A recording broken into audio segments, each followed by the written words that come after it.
who are tilling the land for us, they're the ones who are malnourished. Si Dr.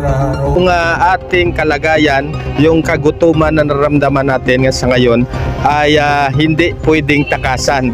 Ibig sabihin, wala tayong ibang opsyon kundi ang sumulong at lumaban.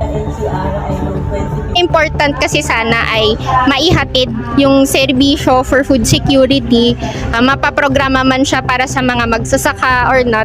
Economically ay mas masuportahan sila dahil alam naman natin na kung wala kang pera, wala kang pambili, hindi ka makakakain.